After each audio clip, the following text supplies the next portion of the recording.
passion de notre Seigneur Jésus-Christ selon Saint Jean.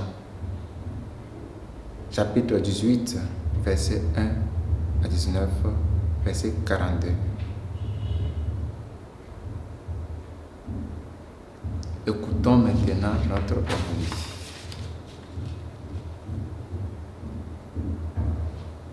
Le sujet de la première lecture tirée du livre d'Isaïe est un sujet distinct de celui discuté dans les parties précédentes du chapitre. Il s'agit très clairement d'une prophétie concernant le Messie.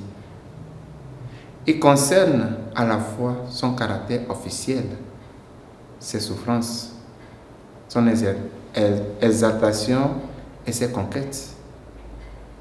Et en tant que tel, regorge de manière profondément intéressante pour notre méditation profitable pour ce vendredi saint. Serviteur de Dieu, mon serviteur. Le Christ, dans son caractère de médiateur, est le serviteur de Dieu, tandis que dans sa gloire essentielle, il est Dieu.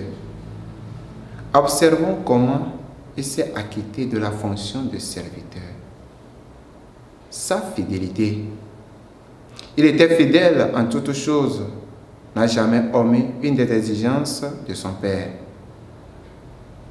En fait de toute sa volonté, et cela parfaitement. Il a fait toute sa volonté. Son zèle, l'honneur et la gloire de son Père fondit toujours son âme ardente. Ce sentiment a consumé son esprit sacré, sa persévérance. Il a tenu sa course avec une constante sans faille, jamais détourné, était fidèle jusqu'à la mort.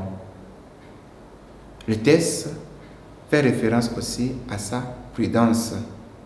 Le mot dans la marge est prospérer. Mais nous voyons une caractéristique frappante de sa fonction. La sagesse qui a distingué son cours. Cela brillait comme la lumière du soleil à midi. Dans ses discours à ses disciples, dans ses réponses à ses ennemis, jamais un homme n'a parlé comme cet homme. L'infaillibilité a marqué tout ce qu'il a dit et fait. Aujourd'hui, plus que jamais, nous sommes les disciples du Christ. Nous sommes ses frères et sœurs, selon le mot du Christ lui-même. Imitons-le en étant des véritables serviteurs, en nous appropriant d'une des caractéristiques de sa fonction de serviteur qui nous manque. Amen.